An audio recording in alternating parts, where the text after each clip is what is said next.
So, friends, welcome to this lecture series on technology, society, and politics. Today's lecture is titled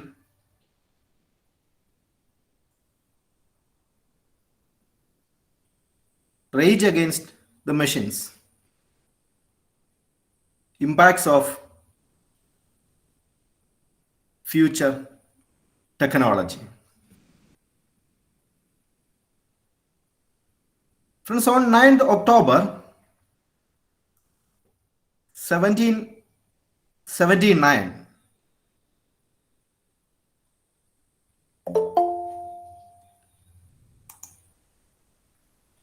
workers in the textile industry in Britain believed that the introduction of machinery would be destroying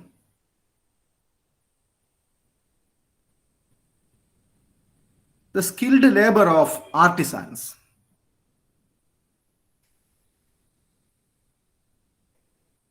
So, a group of English textile workers in Manchester rebelled against the introduction of machinery. So, the group was about destroying weaving machines and other tools as a form of protest against what they believed to be a deceitful method of destroying the labor practices of the day. And they formed a group, a secret band, generally masked and operated at night. They called themselves the Ludds or the Luddites. So, ever since, the word Luddites refers to British weavers and textile workers who objected the introduction of machinery in textile industries. So, their leader, maybe real or imaginary, historians are, not sure about that, was known as King Ludd, probably a mythical Ned Ludd, a mythical character, maybe a mythical character, Ned Ludd. On 11th March 1811, the first major Luddite riot took place in Arnold in Nottingham. In 1811 alone, hundreds of machines were destroyed or broken. Next year, that is in 1812, next year, the activity spread to Yorkshire, Lincolnshire, Derbyshire, Leicestershire. And this movement had no a central organizing command. The movement was spreading across the countryside very easily. And many families whose jobs were being compromised by the industrialization process and the mechanization process got very easily attracted to the movement. And the people who joined the movement hoped that their uprisings, their activity, Luddite activity, would encourage a ban of weaving machines. But the British government of the day had no such plans. The government enacted the Protection of Stocking Frames Act 1788 in its attempt to crush out the Luddite activity. The act essentially increased the penalties for destroying factory equipment.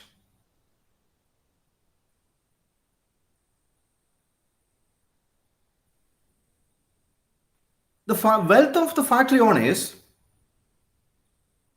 meant that the government was very responsive to the concerns of the owners of machinery than the concerns of the workers.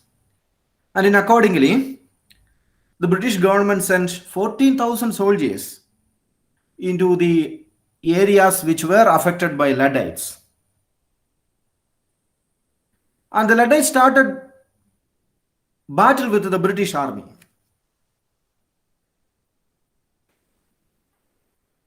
The government also tried to suppress the Luddite activity by infiltrating the Luddites with spies.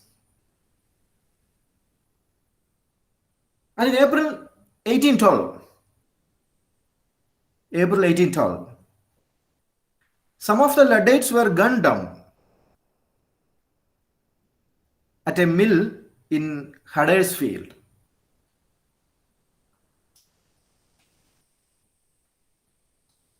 And it culminated in a mass trial at York in 1813. The Luddite activity finally led to a mass trial by the British government at York in 1813, and many protesters were hanged and others were transported. And a similar rioting took place in 1816, following the Napoleonic Wars.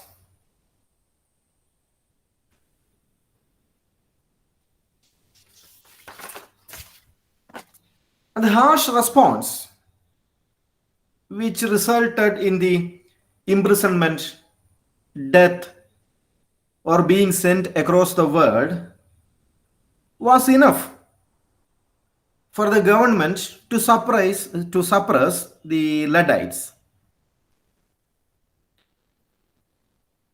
By 1813, the activity dwindled and the group had vanished. But friends, the rage against the machines, which we have seen in Luddites, was the first of its kind, that man began to rise against machines.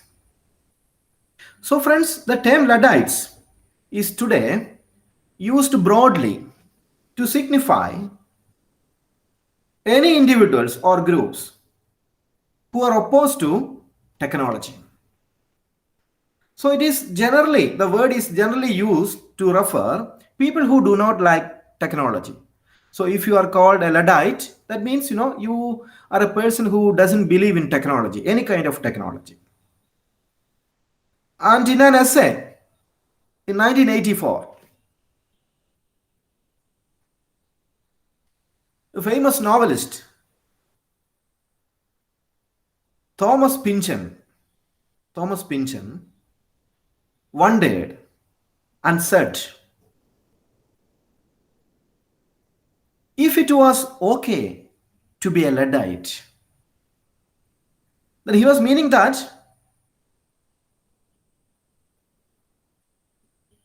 someone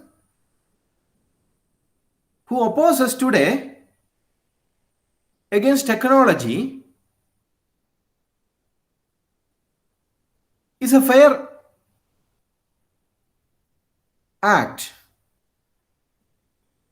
because he was saying this in 1984, and in 1984 computer already became very popular and became an affordable technology. That's why he asked the question whether it is even possible to be a Luddite, because technology is everywhere today. And rising against technology these days is very difficult, because we are all feeling that technology is giving us so many comfort. And in internet, if you go to internet, you can find so many satire to refer to people who are Luddite. to ridicule people who are Luddites. So one saying goes like this: Luddites invented machines to destroy machines. So look at the, satire. The Luddites invented machines to destroy machines. But friends, Luddites were not, as it has been often portrayed in popular writing, the Luddites were not against the concept of progress and industrialization. They are not against technology as we think. Instead, what they are saying is that mechanization would threaten the livelihood of people.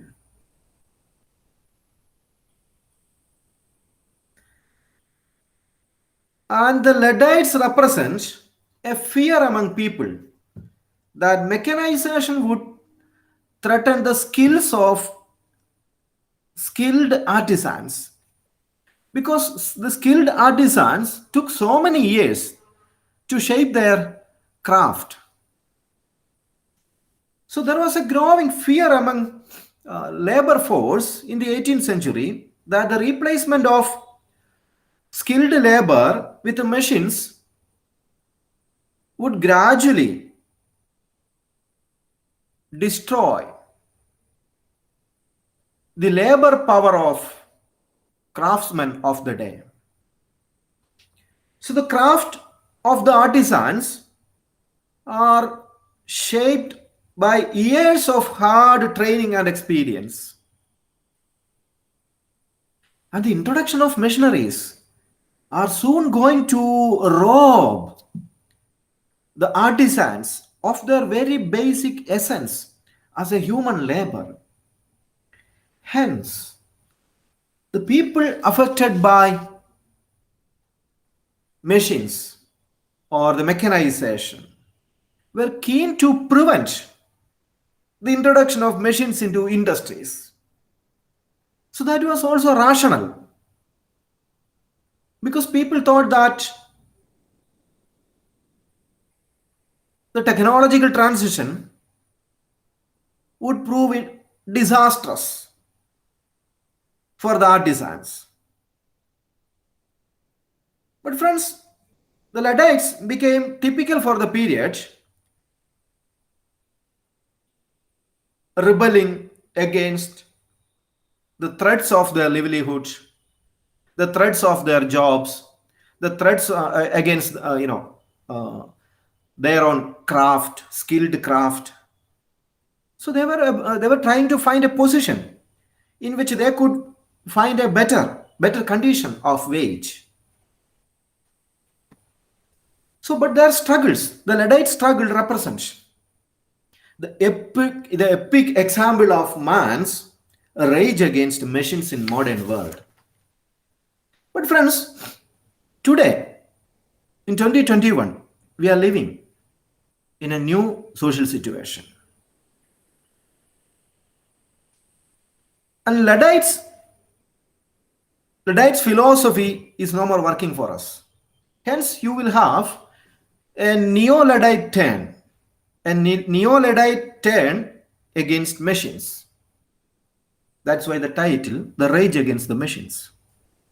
Friends, New York Times and Washington Post received a manifesto containing 35,000 words in the year June 1995. Both New York Times and Washington Post received this document. It was sent by an anonymous person.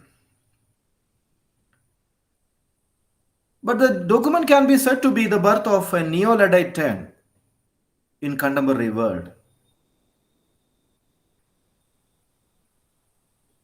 And the author of this manifesto called himself FC. He calls himself FC. And the Federal Bureau of Investigation called him the Unabomber. The Unabomber. It was in the year 1995. And the author threatened the newspapers, both New York Times and Washington Post, that he will send a bomb to an unspecified destination with the intent to kill, unless one of the newspapers published this manuscript. And both New York Times and the Washington Post consulted the director of Federal Bureau of Investigation, and FBI recommended the publication of that manuscript. And Washington Post published that manifesto in the year 1995, and it was titled The Unabomber Trial, the manifesto. The text contained a philosophy that he advocated. And friends, before entering into the philosophy, let us understand a few facts about the background of the Unabomber. The Unabomber is a nickname. It has been given to an American domestic terrorist called Ted Kaczynski. Ted Kaczynski. You may Google with the name Ted Kaczynski or Unabomber. You will get the details. And friends, he conducted a 17-year series of attacks.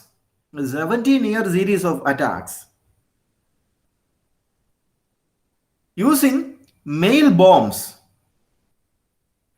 And he targeted professors in universities, business executives, American elites, and American technocrats. So his bombing campaign over a 17-year period killed 3 people,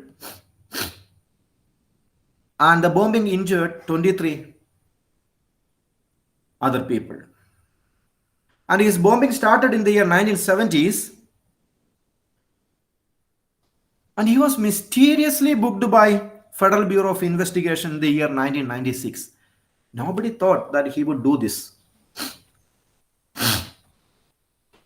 So following a nationwide manhunt led by the Federal Bureau of Investigation, that he was captured. So his capture, in a sense, marked the end of Federal Bureau of Investigation's longest and most expensive manhunt in human history. So friends, he was a mathematics prodigy, a mathematics professor at the Berkeley University of Berkeley. But he abandoned his academic career in 1969 to pursue a primitive life. I think he is still in American prison. And he undertook a nationwide bombing, just like the Luddites. It was carried against people whom he believed that are responsible for invention of technologies of our days. And he believed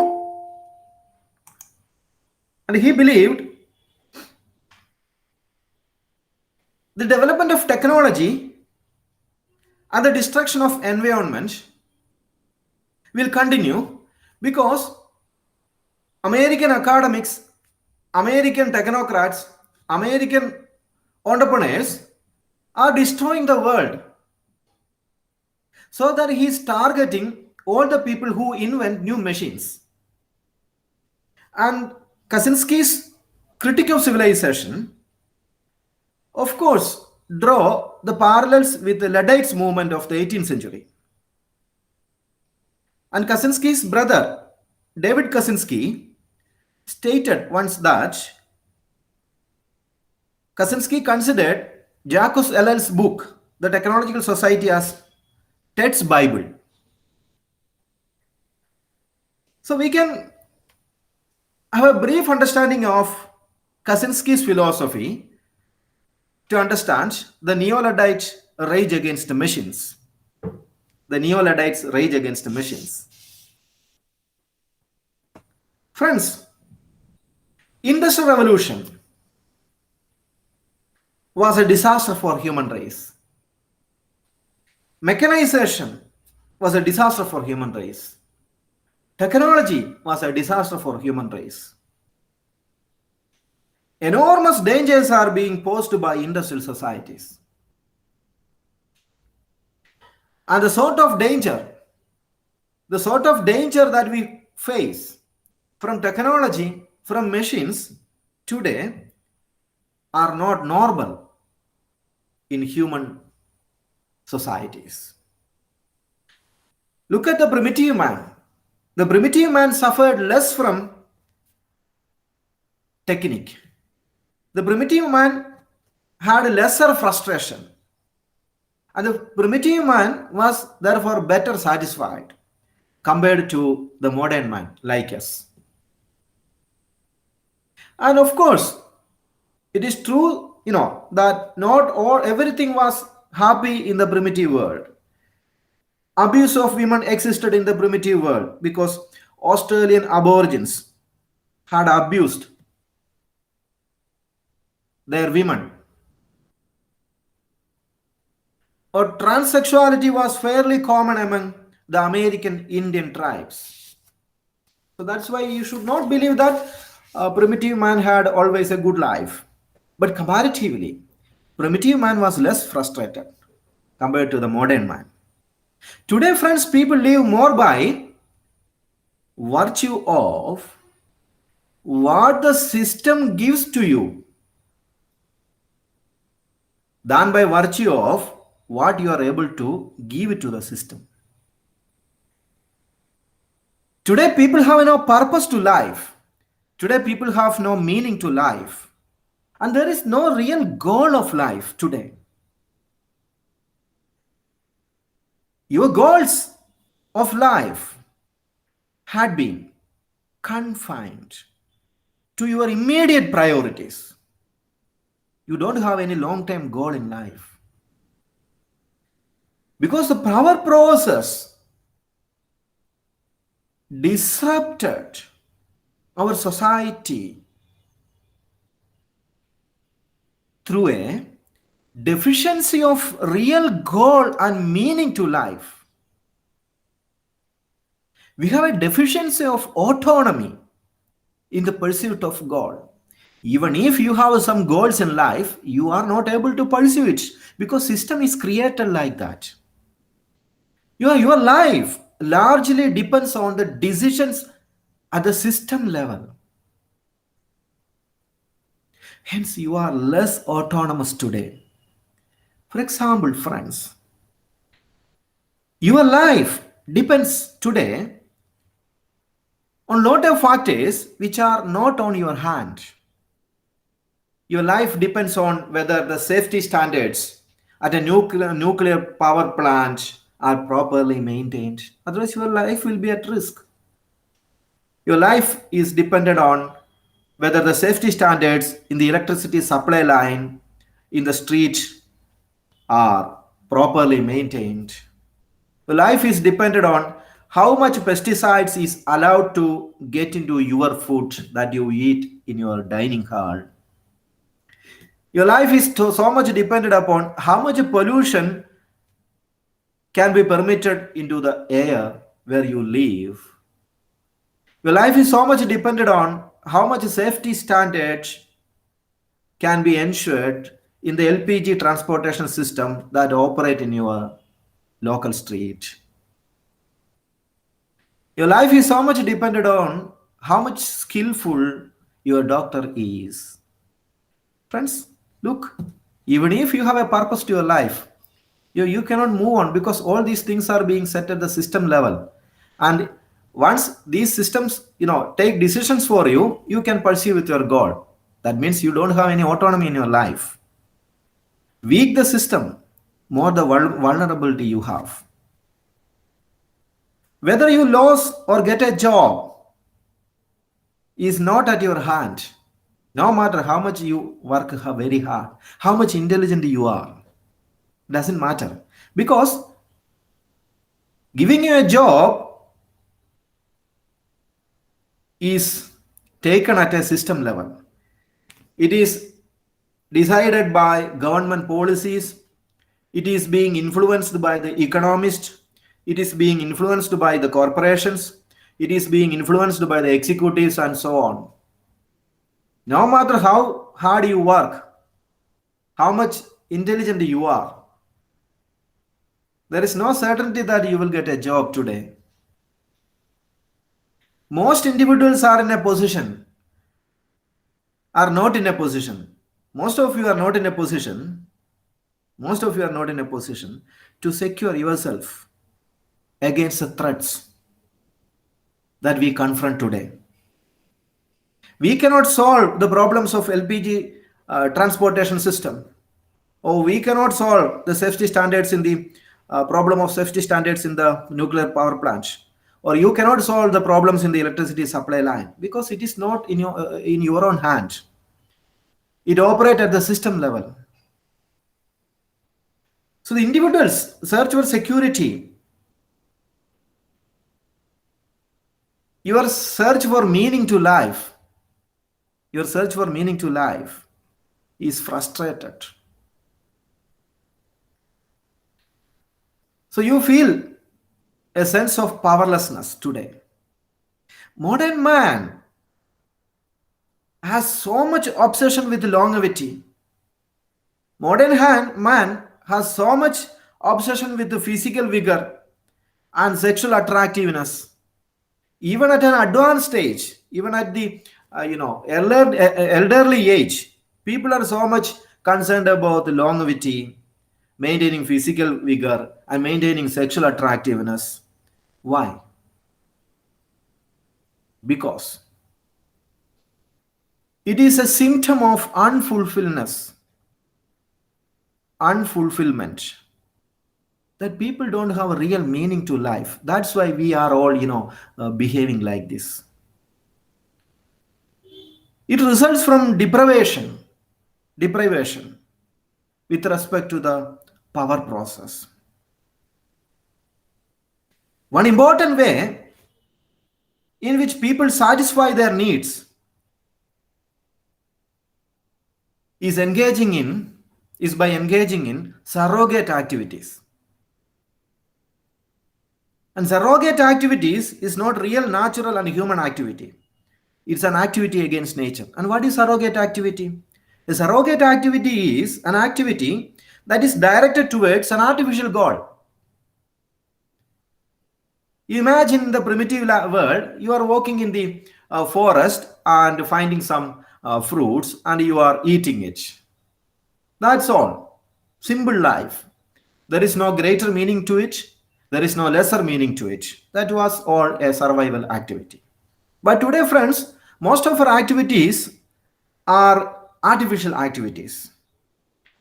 And these activities give us a type of meaning which are not, the real purpose of life. We all have artificial goals in life. And you pursue these goals not for the fulfillment that you get from pursuing this goal. Just like you're studying BA History or MA Governance and Politics or BSc Physics, is not for the sake of pure knowledge. None of you are pursuing these degrees not for the sake of pure knowledge, but for what? Because this is because of your desire to satisfy the power process. And pursuing a degree course is not, a natural activity. It's a surrogate activity.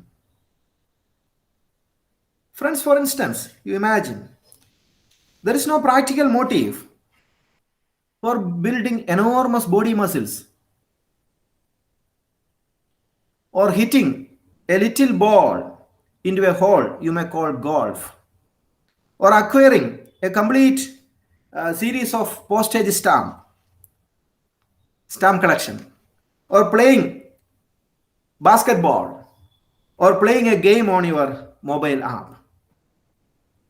And many people in our society devote themselves to these kinds of activities, say bodybuilding, golf, or stamp collection. Science and technology provide the most important activities of, as most important example of surrogate activity. Some scientists even claim that they are motivated by curiosity or the desire to benefit humanity, that they are engaging in scientific discoveries because they are more concerned about the benefit of humanity, or just because of curiosity to know the unknown. But it is easy to see that, friends, neither of these can be a principal motive of the most of the scientists. As for the curiosity, the notion is simply absurd. Why? Most scientists that we have today work on highly specialized problems that are not the object of any normal curiosity. For example, friends, you just imagine, think about it. Is an astronomer or a mathematician or an entomologist curious about the properties of isopropyl trimethyl methane? Isopropyl trimethyl methane. Are they curious about the properties of isopropyl trimethyl methane? Of course not. Only a chemist is curious about such a thing. And is he curious about it only because chemistry is, and he is curious about, the properties of isopropyl methyl methane because chemistry is his surrogate activity. He likes chemistry not for the sake of knowledge, but for his personal success. Is the chemist curious about the appropriate classification of a new species of beetle? Not at all. That is a matter of curiosity to an entomologist. That's a matter of curiosity to an entomologist. An entomologist is interested in the classification of beetle because that is his surrogate activity. So consider the case of Dr. Edward Teller, friends, who had an obvious emotional involvement in the promotion of nuclear power plant.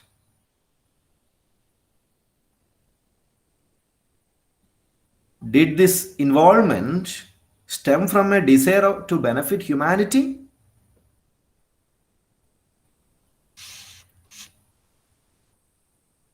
If he was such a humanitarian, Dr. Edward Teller, why did he help to develop the hydrogen bomb?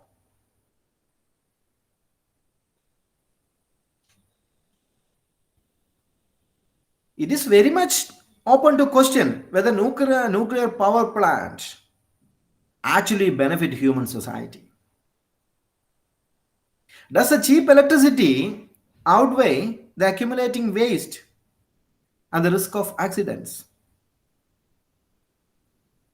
First, Dr. Teller has only seen the one side of the problem or one side of the question.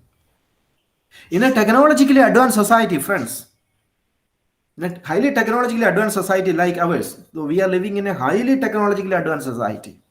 And in our society, An individual's fate, that your fate, our fate, depends on the decisions that we cannot personally influence. As a teacher, for example, I'm struggling to resolve the backlog of work that piled up due to the COVID 19.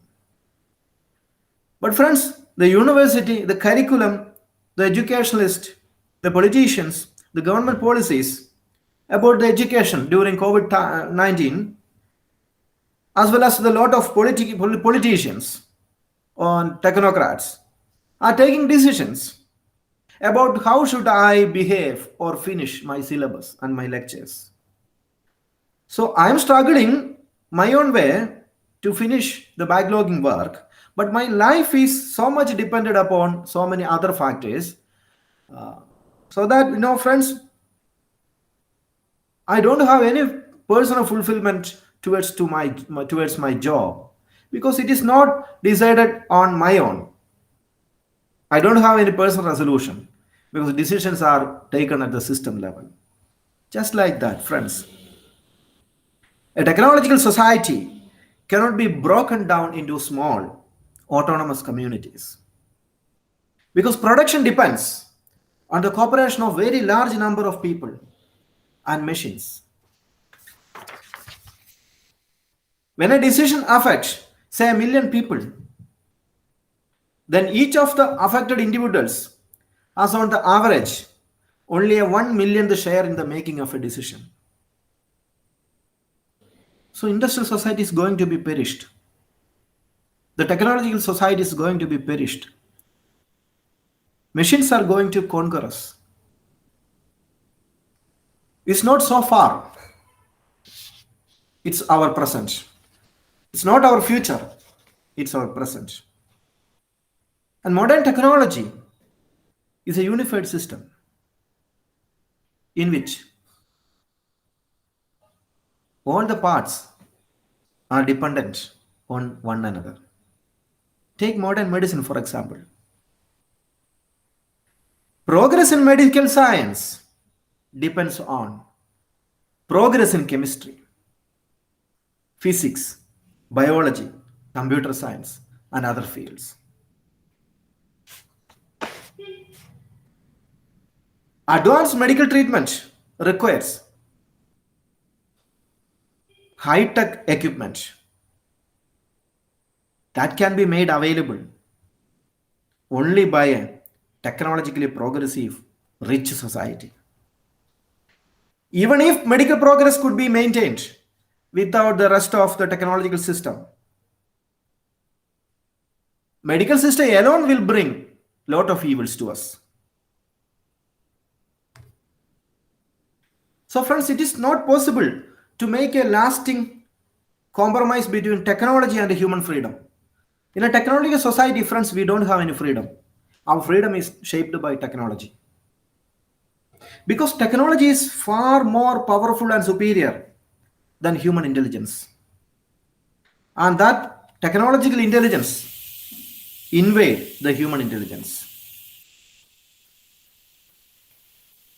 And technology is a more powerful social force, friends. It's a very, very powerful social force than our aspiration for freedom.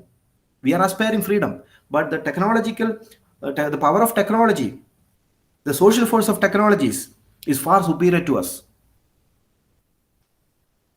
For example, I can tell you one example so that you will be in a better position to understand the superiority of the social force of technology. A working man, imagine you are a working man or a working girl. A working man or a working girl, or a working boy or a working girl, formerly could go where he or she was pleased, go at his own pace without observing any traffic regulation, and was independent of technological support system because you were bipedal. You can walk on your two legs. You are free. When motor vehicles were introduced, we thought that motor vehicles appeared to increase our freedom. We think that when motor vehicles are introduced, we are attaining freedom because we can stop our bipedal activity. And technology, motor vehicles took no freedom away from the walking man. We are thinking that the motor vehicles did not take away the freedom from the bipedal man. No one had to have an automobile. No one had to have an automobile if he didn't want one. And anyone who did choose to buy an automobile could travel much faster and much farther than a walking man. But the introduction of motorized transport system soon changed our society in such a way as to restrict your freedom to walk. The motorized transport system affected your freedom to walk. Of course, nobody compelled you buy or purchase a motor vehicle or an automobile. Nobody compelled. But friends, the motorized transport system has restricted our freedom to walk across the street. When automobiles become numerous, it became necessary to regulate their use. In a car, especially in a densely populated area, one cannot just go where one likes to go. Your movement is governed by the flow of traffic, various traffic laws,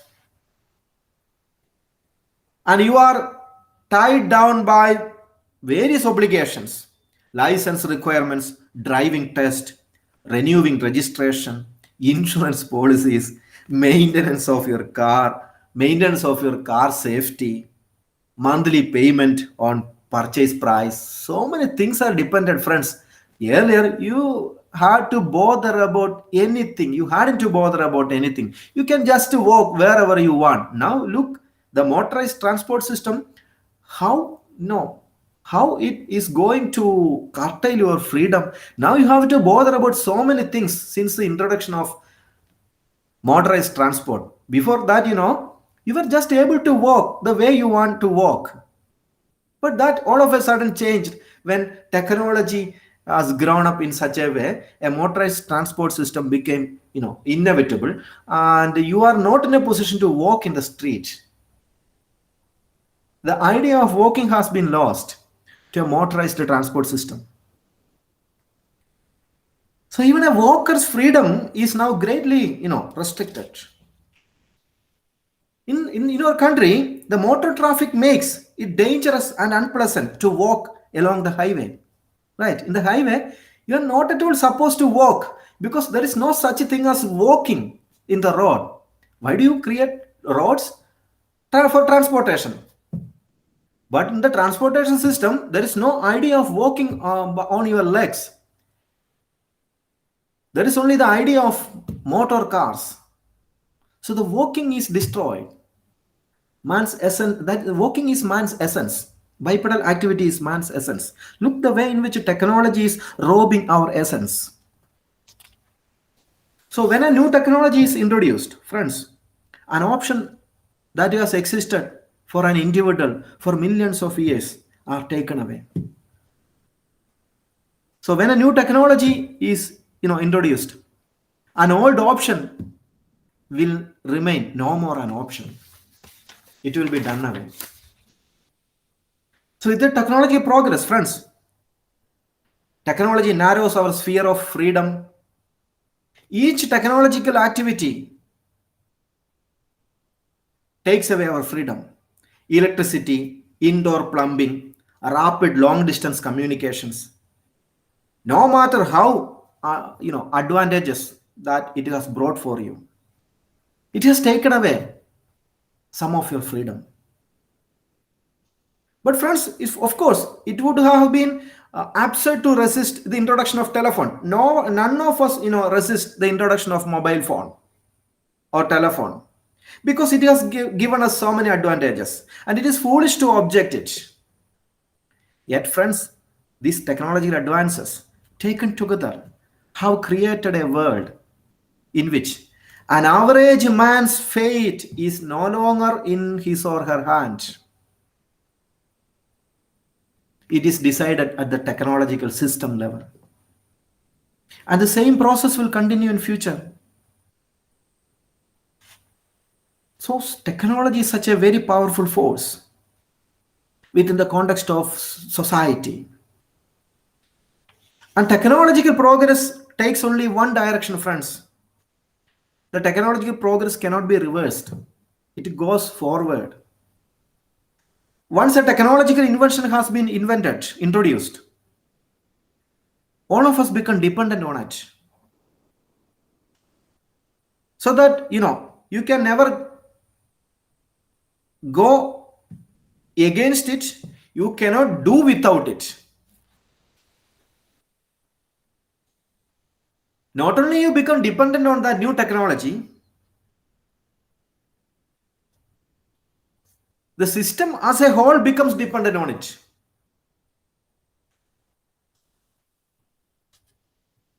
So technological advances threatens freedom at many levels, human freedom at many levels.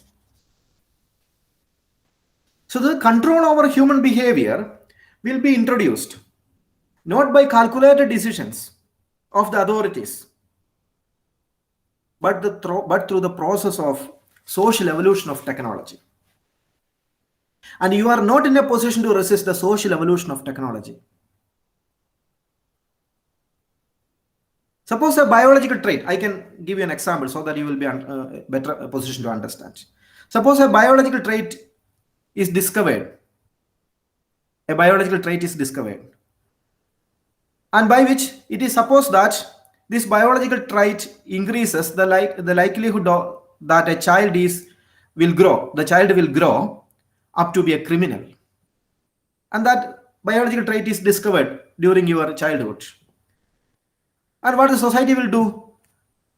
The genetic engineering will help you remove that trait. Is it fair to do that? It's an evil because nature has created it. But we don't have option because our society is created that way. Otherwise, this child, when become an adult, will commit crimes. So even though we are acting against nature by way of removing that biological trait, by re-engineering the DNA, we don't have other option. Otherwise, in the future, in our society, he will become a much bigger headache. So we are compelled to act against nature because technology has grown that way. So friends, if the machines are permitted to make their own decisions, one day machines will replace our place in the world. So we will become more powerless.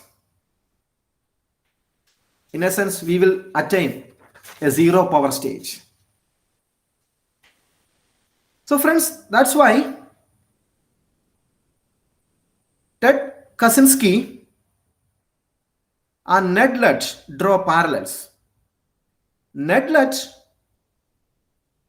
fought against the displacement of labor in a mechanized world during the 18th century, industrialization. The movement that represented by Ted Kaczynski arguably takes the Luddites to another level in which technology is robbing the very essence of man. That's why the word Neo-Luddites. And the Neo-Luddites describes a modern philosophy that distrusts or that fears future technologies. Just like the Luddites feared machinery in the textile industry. So friends, the impacts of technology that we are going to face in the days to come are so profound that we are not in a position to predict.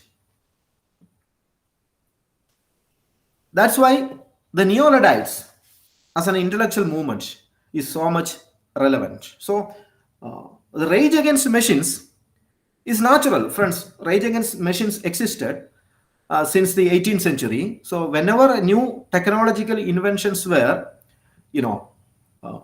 popular, it also was, confronted by a rejection that is called rage. Every technological advancement also confronted a rejection of that technological advancement, just like the Luddites or the Unabomber incident. So there will be a rage against the machines because it is inevitable, because every technological advancement also poses a serious threat. That's all about this lecture, friends. Now the floor is open for discussion.